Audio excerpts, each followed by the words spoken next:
Bonjour à toutes et à tous, je suis Célia Lopez et j'ai le plaisir d'animer cet atelier conversation. Aujourd'hui, nous sommes ici pour nous plonger au cœur du sujet de la transition énergétique dans le secteur du transport et plus précisément sur comment booster son TCO camion électrique.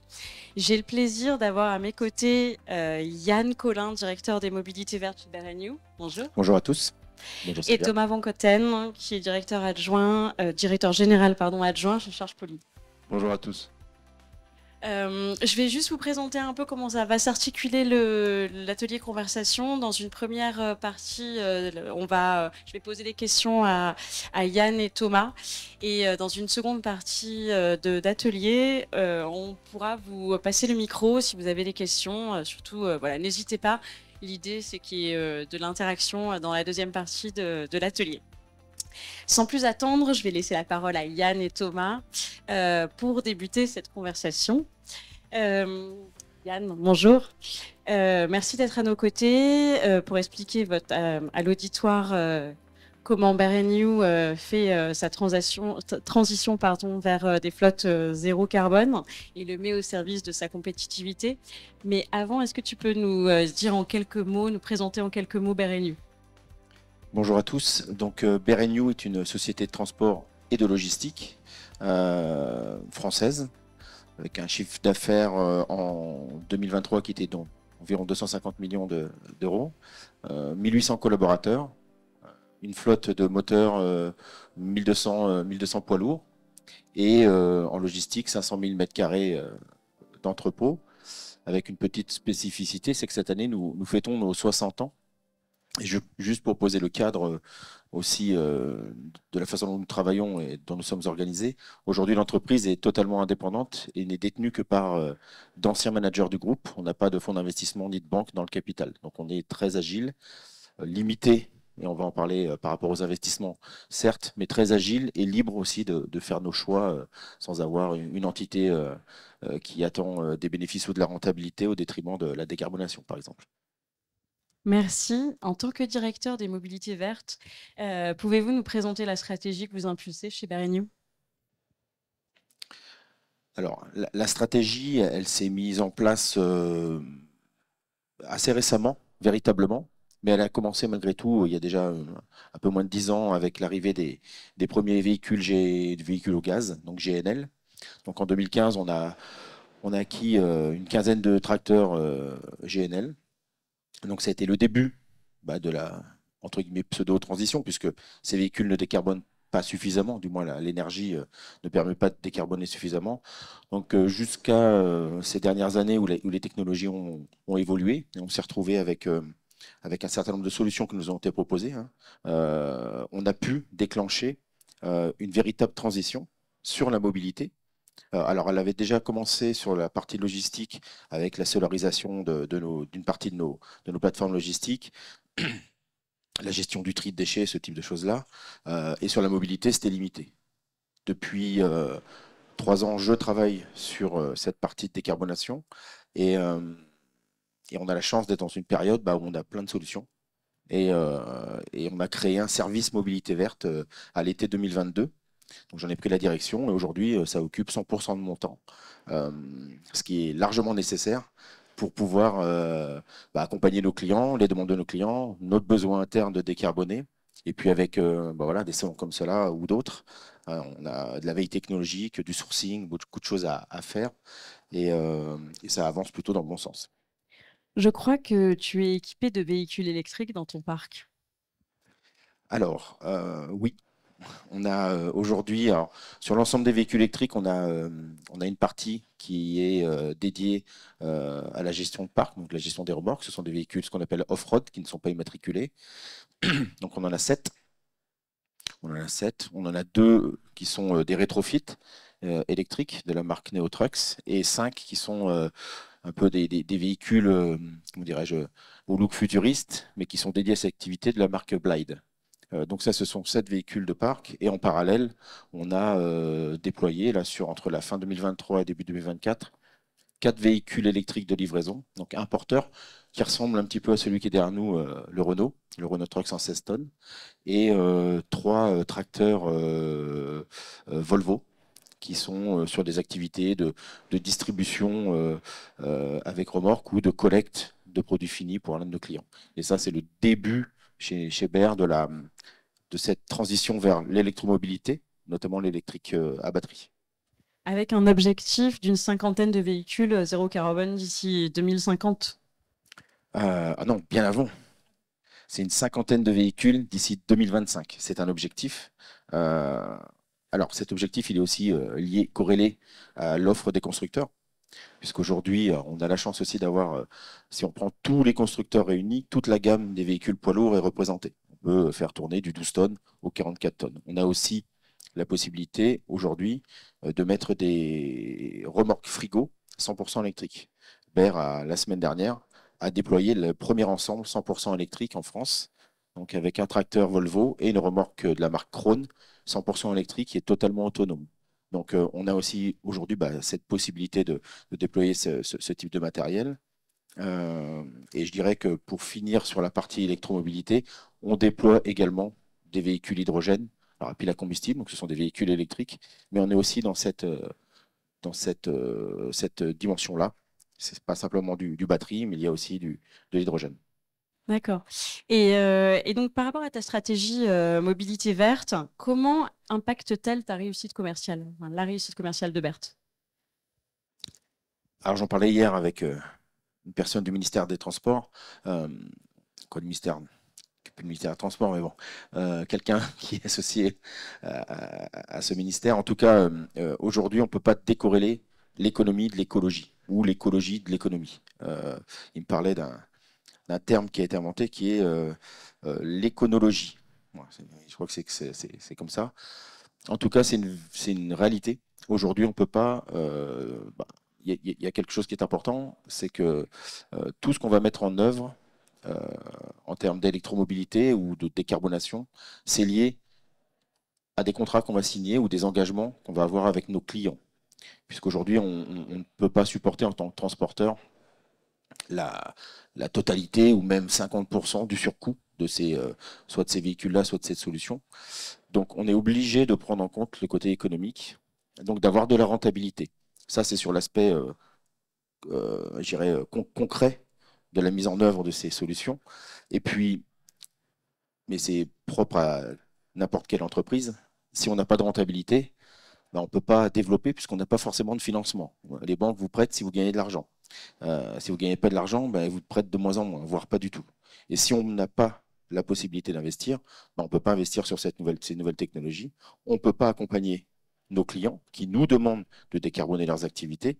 Donc, effectivement, en termes de business, il peut y avoir des difficultés. Donc, si on le prend à l'inverse, en étant aujourd'hui expert, leader, pionnier, on fait partie des premiers à investir dans toutes ces technologies et vraiment toutes ces solutions.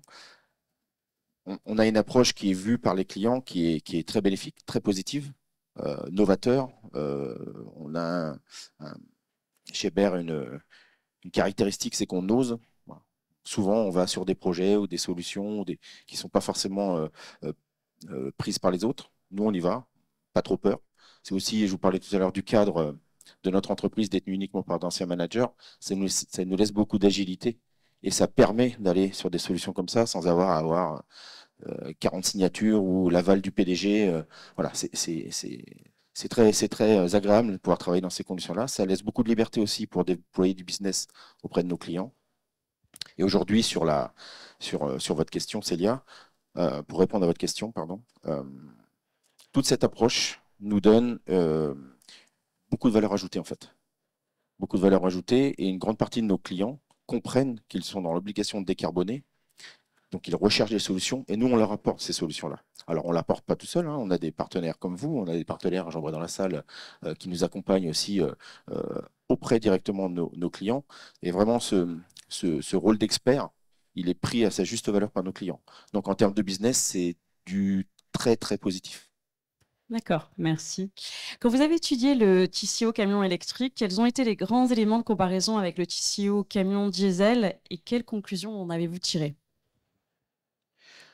Alors déjà le coût d'achat entre un diesel et un électrique ou une solution d'électromobilité. grosso modo, sur l'achat d'un tracteur, on est à x3 par rapport à diesel.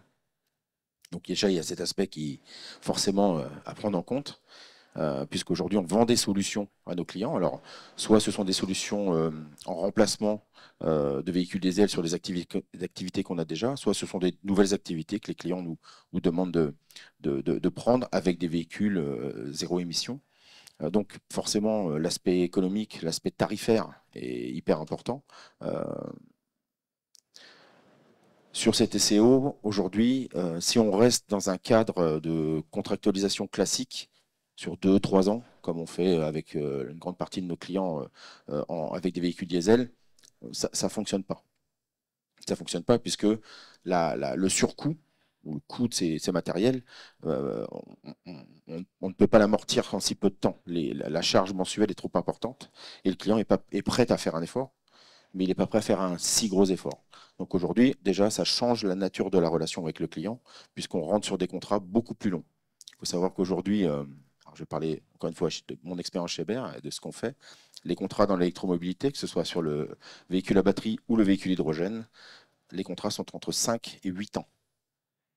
C'est des contrats à 5 ans. Il y a encore quelques années, pour en avoir, il fallait avoir d'énormes contrats avec beaucoup de flottes, beaucoup de véhicules dans une flotte, avec un seul client qui nous engageait, donc le client était prêt à faire l'effort. Là, même sur un véhicule, puis des contrats de 8 ans, 7-8 ans, il ne fallait même pas en parler. Aujourd'hui, pour un véhicule, ou 2 véhicules, je vais être par exemple, sur l'hydrogène avec des contrats 7 ou 8 ans. Et c'est rentré dans les mœurs, si j'ose m'exprimer ainsi. Il n'y a plus de débat aujourd'hui avec quasiment tous les clients avec lesquels on travaille sur la durée de ces contrats. C'est-à-dire qu'ils ont bien compris que si on était sur des contrats plus courts, eh ben en fait, on augmentait forcément le TCO mensuel, la charge mensuelle, donc la facture mensuelle. Et aujourd'hui, c'est pas digérable économiquement pour eux. Donc, on lisse cela, donc il y a cet écart-là. Par contre, donc c'est plus cher à l'achat. On a aussi les constructeurs qui nous proposent des solutions de leasing, de location longue durée, voilà, avec différentes durées. Par contre, il y a une contrepartie positive, c'est que le coût de l'électricité au kilomètre est moins cher que le gasoil. Donc, en rallongeant cette durée de contractualisation et en prenant en compte l'OPEX, donc la partie énergie, on arrive aujourd'hui sur des véhicules électriques à des surcoûts entre 10 et 20%. Ça va dépendre du kilométrage, ça va dépendre du matériel ou de la tournée. Mais on est entre 10 et 20% de surcoût pour un véhicule électrique. Pour décarboner, 85%. Donc il y a un delta qui est important et qu'il faut vraiment prendre en compte. Et aujourd'hui, qui est accepté par les clients. Et puis il y a aussi une chose à laquelle il faut réfléchir, c'est l'infrastructure, parce qu'on parle des véhicules. Mais l'infrastructure, alors soit on l'a chez nous, soit on l'a chez nos clients, au départ chez nos clients. Donc, quand c'est chez nous, c'est un besoin de financement, donc c'est une charge supplémentaire. Donc voilà, c'est aussi quelque chose qu'il faut prendre en compte et ne pas réfléchir comme on faisait auparavant avec les véhicules diesel, où on achetait un véhicule diesel, puis on avait nos propres cuves dans nos agences, mais historiquement depuis des années, ou alors aller dans une station S24 pour faire le plein. L'approche est vraiment différente. Merci Yann. Puisque vous parlez d'infrastructure, pouvez-vous nous parler en quelques mots du partenariat avec Charge Poly et ce qui vous a motivé à les choisir pour vous accompagner? Alors, Charge Poly m'a été présenté par... j'ai été invité par Renault Trucks sur Marseille pour voir le véhicule qu'on devait prendre quelques mois plus tard. Et à ce moment-là, il y avait Laurent Porati le directeur commercial de chez Charge Poly qui était là. Et on s'est présenté. J'ai pris un peu de temps pour regarder la station qui était déjà déployée sur cette agence Renault Trucks de Vitrolles. Oui, de Vitrolles, c'était pas Marseille. Non, c'était à Marseille. C'était à Marseille. Et puis, ils m'ont présenté la solution. Et j'ai trouvé, alors j'avais déjà bien évidemment entendu et eu des démarches commerciales d'autres fournisseurs, et j'ai trouvé l'approche différente, puisque c'est une approche qui n'est pas commune. Vous prenez une borne classique, tout est dedans. Si vous prenez une borne de 200 kW, la borne est assez massive, donc il y a une empreinte au sol qui est importante, et un fonctionnement qui est relativement classique. Charge Poly a une approche différente avec ce qu'ils appellent une power unit, donc un espèce de gros parallépipède où vous avez toute l'infrastructure qui permet de relier euh, au transfo d'Enedis ou d'EDF à la station. Et en fait, ce power unit, bon, vous en parlerez mieux que moi tout à l'heure, va distribuer l'électricité uniquement sur des points de distribution, donc avec des empreintes au sol qui sont beaucoup plus limitées, donc ce qui permet de les positionner beaucoup plus facilement qu'une borne classique. Voilà. On a 2 stations qui sont en cours de construction chez nous, et on voit effectivement, pour avoir vu d'autres bornes classiques en déploiement, en construction chez des partenaires, bah, je vois que l'empreinte au sol et puis la place que ça prend laisse beaucoup plus de liberté par rapport au positionnement de nos camions. Voilà. Donc ça, c'est sur la partie, je dirais, technique. Je ne rentrerai pas dans le détail parce que un spécialiste à côté de moi qui vous parlera bien mieux que moi. Et puis, au-delà de l'aspect technique, il y a l'aspect humain de l'entreprise, avec des hommes et des femmes très proches, un véritable accompagnement dans ce projet-là. Nous, ce sont nos 2 premiers projets, donc partez de zéro, aucune expérience. Donc, on avait besoin d'un accompagnement je dirais, au quotidien et puis surtout de confiance. Beaucoup de confiance et on est accompagné, parce que ça continue, on est accompagné par Charge Poly au quotidien sur déjà sur l'aspect technique, sur le choix des bornes, sur l'emplacement, où on allait positionner les bornes, qu'une idée. Voilà, donc il y a une vraie expertise de leur part, une proximité, et puis je dirais que bah, c'est une entreprise française, créée par un Français, qui est basé à Aix-en-Provence. On a plutôt tendance chez nous à vouloir favoriser les entreprises françaises. C'est pas un gros, c'est pas un Siemens, c'est pas un ABB. C'est une entreprise à beaucoup plus petite taille. Et nous, ça nous convient bien, justement, parce que c'est le premier projet. On avait besoin de ce type d'entreprise pour nous accompagner. On verra par la suite si on continuera ou pas, mais en tout cas, c'est une solution qu'on ne regrette pas du tout. Et pour en avoir discuté avec des gens des entreprises qui travaillent avec Charge Poly déjà et qui ont déjà déployé ces stations-là, je sais que ça se passe très bien et voilà, on a confiance en cette entreprise pour recharger nos camions. Il va y en avoir de plus en plus à charger dans les années qui viennent. Justement, est-ce que vous pouvez nous donner en quelques lignes les cas d'usage des 2 stations dont vous avez parlé?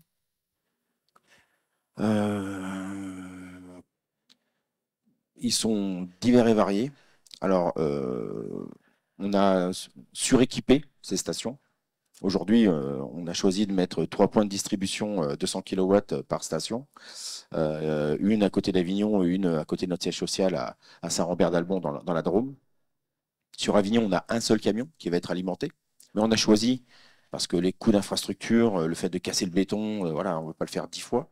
Donc on a choisi de suréquiper, donc d'être avec 3 bornes cette station-là. On a prévu aussi de pouvoir étendre cette station à 3 supplémentaires. Et c'est à peu près la même chose sur Saint-Rambert-d'Albon.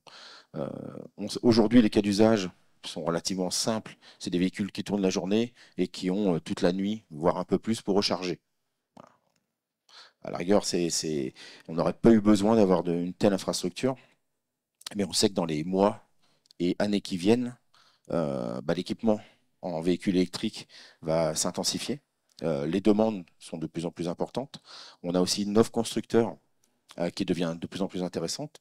Alors, en termes d'autonomie, on nous annonce déjà 500 km avec une seule charge en 2025. Des coûts avec certains constructeurs qui baissent entre 20 et 25% par rapport au tarif actuel. Donc, on sait que ça va rentrer totalement dans le programme de remplacement de notre flotte et puis de la flotte des autres. Et c'est pour ça qu'on s'est suréquipé. On sait aussi qu'on va avoir besoin de charges rapides dans certains cas, notamment si on fait de l'utilisation intensive des véhicules, c'est-à-dire en double poste, avec une nécessité de biberonner entre 2 tours ou de recharger très rapidement entre 2 postes. Le fait d'avoir ces 2 stations sur l'axe Marseille-Lyon est aussi un véritable atout économique pour nous. On sait qu'on va pouvoir positionner un certain nombre de véhicules électriques à moyen terme, non pas sur des tournées aller-retour, mais sur peut-être même du transport à la demande, avec la possibilité de recharger à notre coût à nous, et non pas au coût d'une recharge publique, nos véhicules, et peut-être demain, on verra, mais peut-être l'ouvrir à des confrères. Aujourd'hui, on fait partie du groupement Astre. Donc, pourquoi pas réfléchir à ouvrir aux Astriens ces deux stations, peut-être plus demain. Merci beaucoup. Je vais passer la parole à Thomas. Pouvez-vous nous donner nous dire quelques mots sur Charge Poly? Ouais, d'abord, merci Yann pour le témoignage. Je pense que c'est vraiment précieux d'avoir le retour direct des clients dans leur projet d'électrification pour avoir une compréhension profonde de leurs besoins et nous de travailler pour leur apporter les solutions dont ils ont besoin. Donc en quelques mots, Charge Poly, on est une entreprise française qui se développe à l'international. On est une entreprise de technologie et d'ingénierie et on est un expert de la recharge pour les véhicules lourds électriques. On a été fondé en 2019. On est aujourd'hui 35 collaborateurs répartis sur 2 business units. Une en Europe avec un siège à Aix-en-Provence et l'autre en Amérique du Nord avec un siège à Seattle. Sur les 35 collaborateurs, vous en avez à peu près la moitié qui est sur du développement produit, que ce soit sur les volets hardware ou software, et l'autre moitié qui est dédiée au développement de nos projets pour nos clients. Alors, le partenariat avec BRNU, je pense que c'est déjà une réunion de 2 visions. On a un secteur du transport qui fait face à des enjeux très importants, très dimensionnants pour leur activité, pour faire face au changement climatique. Ce secteur du transport, il représente 15% des émissions au niveau mondial, dont la moitié est liée au transport de marchandises et de passagers. Et donc c'est important, je pense, que cette transition, elle soit accompagnée par des solutions adaptées, mais aussi fondée sur des partenariats solides, durables, puisque c'est une transformation qui va prendre des décennies, et qu'on est en train de bâtir de véritables alliances, et qu'on n'est pas dans une relation client-fournisseur classique, parce qu'on est dans de la co-construction de nouveaux usages, de nouvelles solutions. Et c'est vraiment cet abord qui est très intéressant dans cette histoire qui commence à s'écrire avec BRNU. Vous avez parlé de véhicules lourds. Est-ce que vous pouvez nous présenter l'offre de Charge Poly et ce qui vous différencie de vos concurrents? Oui, tout à fait. On a développé, on a bâti une offre de recharge pour la mobilité lourde, pour les batteries à haute capacité de la mobilité lourde. C'est une offre qui est assez complète. On a à la fois une station de recharge haute performance, donc la partie hardware. On a une plateforme d'optimisation des flottes électriques sur le volet software. Cette plateforme d'optimisation des flottes électriques, elle permet de gérer la recharge, gérer les flottes, gérer l'énergie, gérer aussi le partage de la station avec des tiers et la facturation de la recharge à des tiers. Et on a couplé en fait ces produits avec un accompagnement qui est géré par une ingénierie spécialisée en logistique, du début du projet en phase de conception jusqu'à l'exploitation, avec une exploitation qui est complètement maîtrisée. On propose aussi des solutions de financement en toute flexibilité, que ce soit sur du leasing ou du tiers investissement. C'est vrai que le financement, c'est un sujet majeur quand on aborde cette problématique de la transition vers l'électrique. Et donc, on ne peut pas se contenter, en tout cas, on a identifié comme besoin fort chez nos clients un accompagnement sur ce sujet-là. Donc, au-delà de notre cœur de métier qui est le développement de produits, on a voulu construire toute une gamme de services pour répondre de la façon la plus complète possible aux besoins de nos clients. Ensuite, je dirais que ce qui nous différencie par rapport au reste du marché, c'est premièrement notre focus marché. On a une connaissance vraiment approfondie du marché du transport et de la logistique. On a des experts de ce marché-là dans nos équipes et on construit nos solutions vraiment avec en tête les besoins spécifiques de ce marché. On recharge, j'ai dit tout à l'heure, des batteries à haute capacité. Ça demande des niveaux de performance. Et on recharge des camions qui sont intégrés dans des opérations complexes, tendues, et avec des impacts forts opérationnellement dès le moindre problème. Donc il faut une conception de solution qui soit vraiment adaptée par rapport à ça.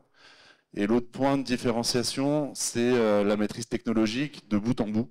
On maîtrise tout, du véhicule jusqu'au réseau, à la fois sur les volets hardware et software. Et on pense que c'est un socle dont on a absolument besoin pour construire les solutions avancées dont on va avoir besoin dans les années qui viennent, notamment sur la gestion de l'énergie. Merci. En quoi les solutions de Charge Poly optimisent le TCO? Parce que c'est la thématique de l'atelier d'aujourd'hui. Oui, tout à fait. Alors, dans la proposition de valeur de Charge Poly, on a vraiment deux piliers. Le premier pilier, c'est accompagner et faire réussir la stratégie d'électrification. Donc on est plus dans des enjeux de faisabilité, de réussite en fait, de l'exécution de ces projets, de ces programmes.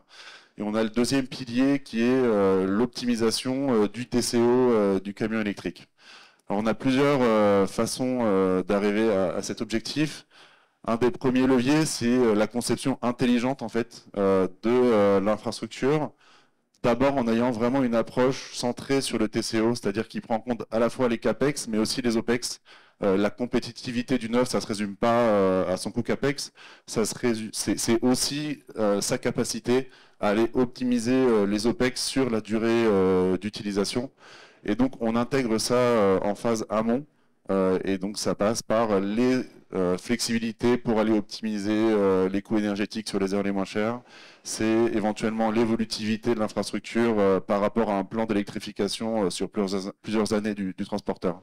Donc c'est une modélisation complète de façon à proposer la solution qui soit vraiment optimisante du point de vue du TCO. Le levier suivant, c'est l'efficacité opérationnelle et la flexibilité opérationnelle. Le temps, c'est de l'argent pour les transporteurs. Et donc, il faut pouvoir garantir sur des deuxièmes tournées un départ rapide.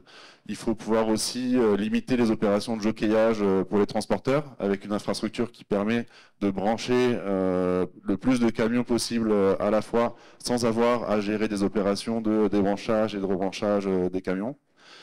On a un autre levier qui est sur le partage de la station de recharge. On a un actif en fait. On crée des actifs sur les sites de nos transporteurs et ces actifs peuvent être partagés de façon à amortir, voire vraiment créer une nouvelle source de revenus et une rentabilité à part entière sur la base de cet actif qui a été développé.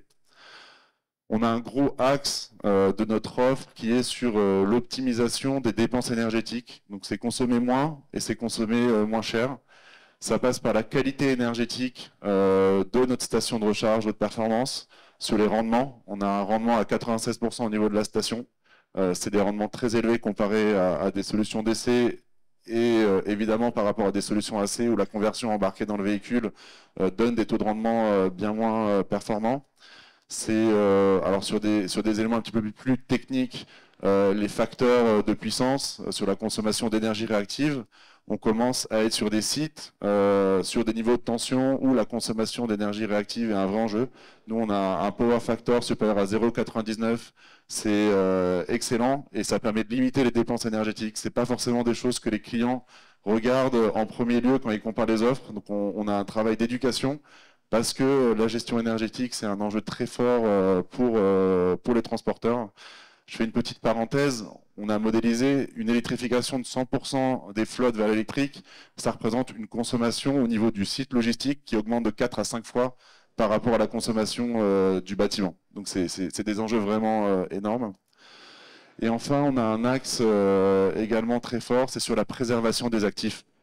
On a une durabilité au niveau de nos produits qui est très élevé. On conçoit nos produits pour des durées de vie de 15 ans, avec une captorisation qui nous permet aussi de faire de la maintenance prédictive et de gérer au mieux le renouvellement des pièces qui composent les équipements. On a la protection des équipements contre les risques de collision, par exemple. Le fait d'avoir une architecture déportée, comme le décrivait Yann, avec un power unit et des satellites déployés au niveau des emplacements de stationnement, ça permet de protéger la partie qui a de la valeur, qui est celle de la conversion de puissance, des risques de collision avec les camions. Ça arrivera, quoi qu'il arrive. Donc à ce moment-là, il vaut mieux impacter un satellite qui a un coût marginal par rapport au reste de l'infrastructure.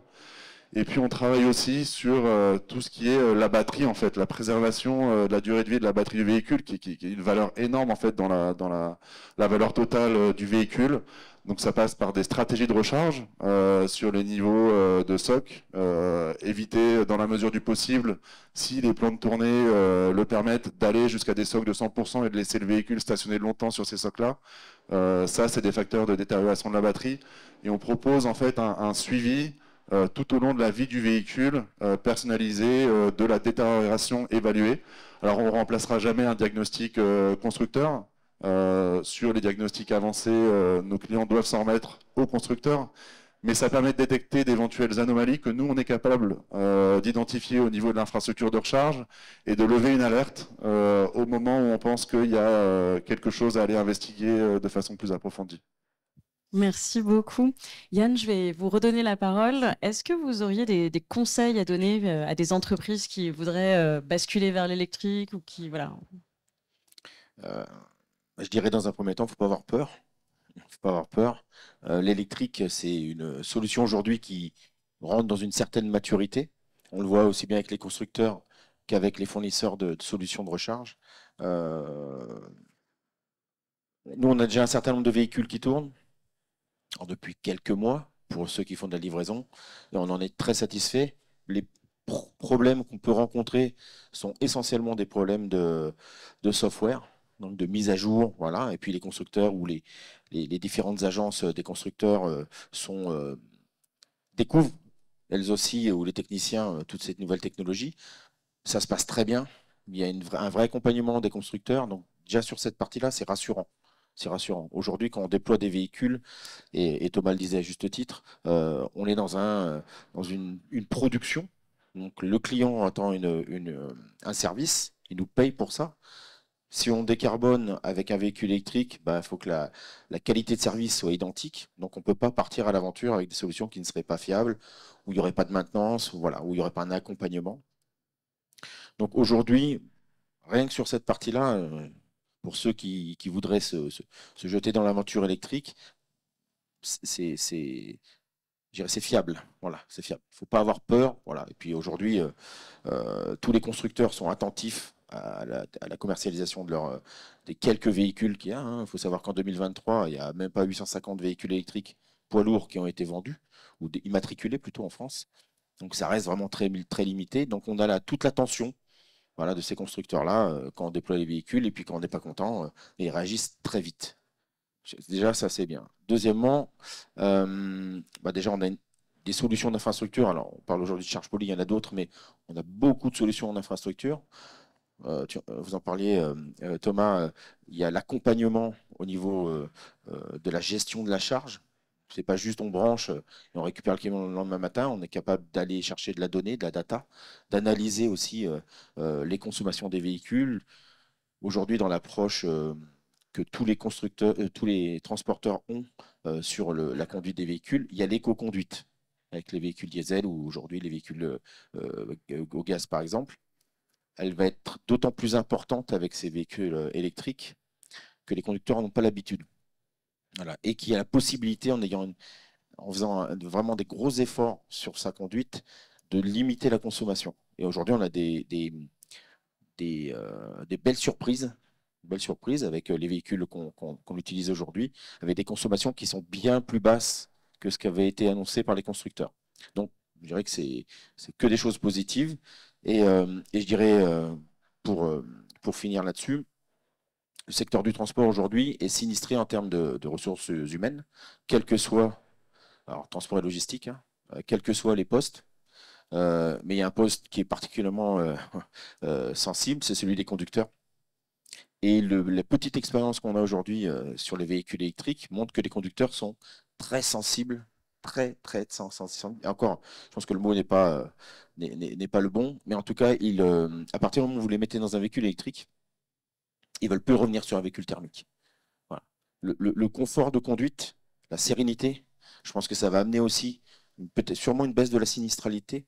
Alors là, on est sur les premiers camions. Quand il y aura la moitié du parc en électrique, ça sera peut-être différent, mais les conducteurs prennent conscience, et on les aide à prendre conscience, que ces véhicules-là sont chers, qu'ils sont rares. Donc ils y font attention. Ils font attention. Voilà, on ne les met pas non plus dans les mains d'intérimaires ou de personnes qu'on vient de recruter, qu'on n'a pas connues. On les met aussi dans les mains on les met plutôt dans les mains de conducteurs expérimentés du groupe BER. Mais quoi qu'il en soit, le retour d'expérience, même s'il est très court, très limité, il est très positif. Et ça, je pense que c'est un atout pour aller recruter, fidéliser déjà nos collaborateurs conducteurs ou conductrices et aller chercher aussi de nouvelles catégories de personnes pour venir travailler. Je pense aux femmes. Je pense qu'aujourd'hui, on a du mal à attirer des femmes. Alors, nous, on souhaite féminiser la profession de conducteur ou conductrice routier. C'est compliqué. On a mis en œuvre un certain nombre de choses au sein du groupe R en partenariat, notamment avec un de nos clients Lidl. Ça a du mal à apprendre. Je pense que cette technologie avec des véhicules qui sont silencieux, qui ne vibrent pas, qui ne sentent pas le gasoil, qui sont propres, je pense que ça peut attirer aussi des nouvelles générations. Voilà. Donc c'est aussi un véritable atout.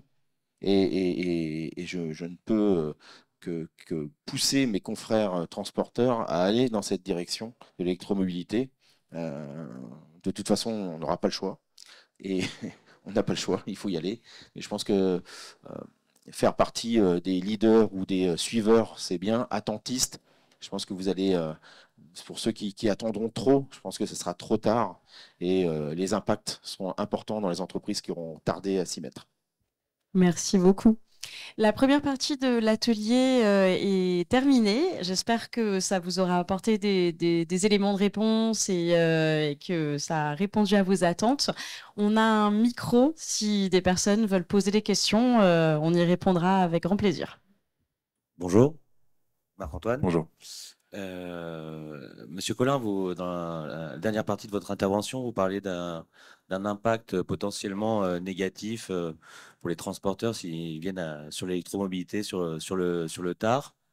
En lumière avec le thème de cette discussion sur le TCO, vous pensez que ça sera un impact justement d'un point de vue économique de quel ordre il serait de par une fiscalité qui serait justement pour avoir un TCO qui soit plus équilibré par rapport au diesel? De quel ordre serait cet impact? Alors aujourd'hui, pour répondre à votre question, on s'aperçoit avec les avancées technologiques, la baisse du coût des véhicules à venir dans les 2 ou 3 ans sur les véhicules électriques, l'arrivée de la norme Vecto. Je ne vais pas aller plus loin dans l'explication de la norme Vecto. Rapidement, c'est une norme qui est imposée aux constructeurs et qui va les taxer s'ils dépassent s'ils n'atteignent pas leurs objectifs qui leur ont été donnés par l'Union européenne de décarboner leur flotte qu'ils vont commercialiser. En fait, c'est mon analyse, on est plusieurs à partager celle-ci, on voit que la courbe du TCO diesel et du TCO électrique va se croiser beaucoup plus rapidement, déjà par cette norme, par l'arrivée, normalement ça devrait être en 2027, de la taxe carbone. De là, on a sur un coût du gasoil qui a encore baissé ou qui est relativement stable, qui n'est pas à la valeur de l'année dernière, mais ça ne va pas rester éternellement comme ça. On a une taxe qui est la TRUERT aussi, qui vient impacter les énergies fossiles pour redonner aux solutions vertes. Donc voilà, on a un certain nombre de leviers qui vont faire que ces deux courbes vont se croiser. Quand? Je ne sais pas. Combien? Aucune idée. On parle de la taxe carbone, on parle de la taxe carbone à 2027. Aujourd'hui, le coût de la tonne carbone, c'est autour de 100 €. Mais aujourd'hui, elle n'est impactée que dans l'industrie, pas dans la mobilité lourde. C'est en 2027, donc c'est dans 2 ans et demi. Moi, je ne sais pas à quel coût elle aura. Donc, il y a une chose dont je suis sûr, c'est qu'aujourd'hui, sans subvention, on a des TCO qui sont, je vous disais tout à l'heure, entre 10-15% plus cher que le diesel. Ça va rapidement se gommer. Rien que par la baisse du coût des véhicules, l'achat des véhicules, de l'usine du véhicule. Les véhicules diesel, il faut savoir une chose, c'est qu'aussi, eux, ils vont augmenter en parallèle. Donc, voilà. Et on est obligé. Et on est obligé d'y aller. Aujourd'hui, dans la majorité des appels d'offres auxquels on répond, il y a des lignes où il faut répondre sur le gaz, si on veut mettre du biofuel, B100 ou XTL. Il y a maintenant des onglets pour des véhicules électriques.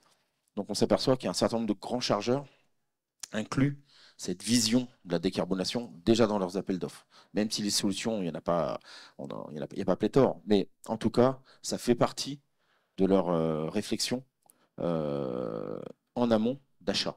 Donc, j'ai pas de données chiffrées clairement ou vision, je suis pas devin, mais je sais que ça va vite arriver. Ça va vite arriver. Et plus il y aura, je dirais, d'achat de véhicules ou de commandes de véhicules électriques, bah, moins ça va coûter cher. La mise à l'échelle va permettre ça. En fait, c'est la mise à l'échelle. C'est la même chose dans l'hydrogène. Tant qu'on ne sera pas passé à l'échelle, il y aura toujours un delta en défaveur de cette nouvelle technologie. Mais sur l'électrique, je pense que cette mise à l'échelle va vite arriver en fait. Super, merci. Bonjour et merci Bonjour. pour ce partage. Vous avez déployé des solutions ChargePoly dans 2 de vos sites, c'est ça? Comment vous avez choisi ces sites et comment vous faites les choix des sites à venir? Alors sur les 4 véhicules qu'on a déployés, il y en a 3 qui se rechargent. Alors, c'était des activités qu'on a déjà, qui étaient opérées en diesel, mais qui partaient de chez nous. Donc, le client n'avait pas la possibilité, pour l'un, de mettre une station sur la plateforme, parce que ce n'est pas sa plateforme, mais elle est prestée par un logisticien qui n'a pas souhaité l'accompagner là-dessus. Donc, sur ce site à Avignon, on a dit bah, on va mettre une station. Et puis, on a des projets aussi à 2025 qui font qu'on va avoir des véhicules supplémentaires électriques qui partiront là également de chez nous. Sur l'autre site, où il y a 2 véhicules, les camions, le client n'a pas de structure. Donc c'est forcément au départ de chez nous. Donc forcément, quand on met un véhicule électrique, il faut que la station soit chez nous.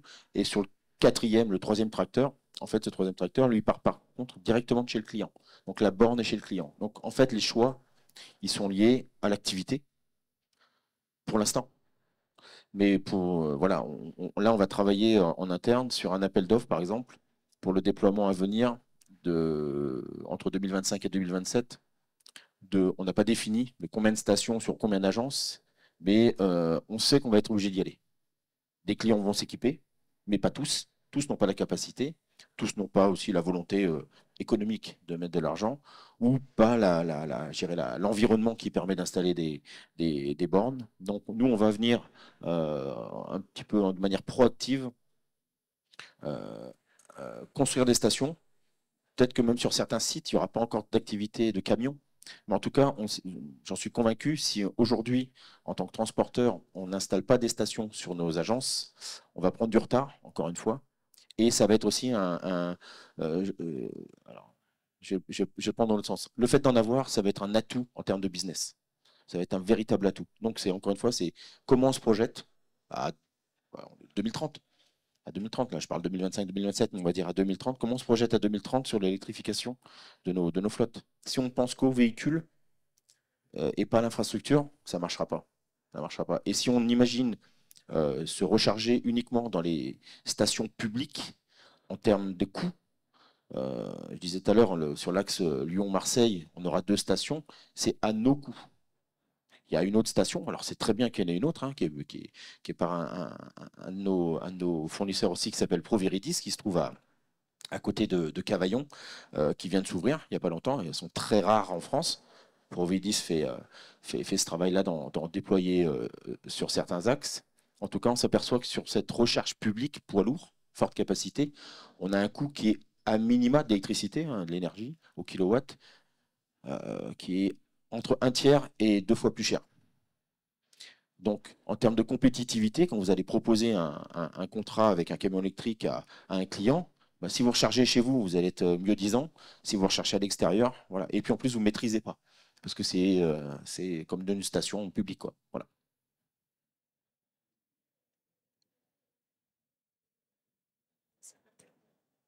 Bonjour, une question pour Monsieur Collin. Bonjour.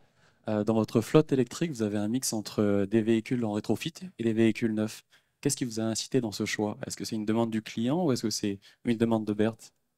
Alors, j'ai parlé de véhicules rétrofit, ce ne sont pas des véhicules de livraison. C'est les véhicules, ce que je disais tout à l'heure, des véhicules off-road qui n'opèrent que sur les sites logistiques pour bouger les remorques. Il n'empêche, vous avez raison de poser la question, pourquoi plus un neuf que... Je dirais qu'aujourd'hui, le rétrofit est une solution qui permet déjà une deuxième vie au camion,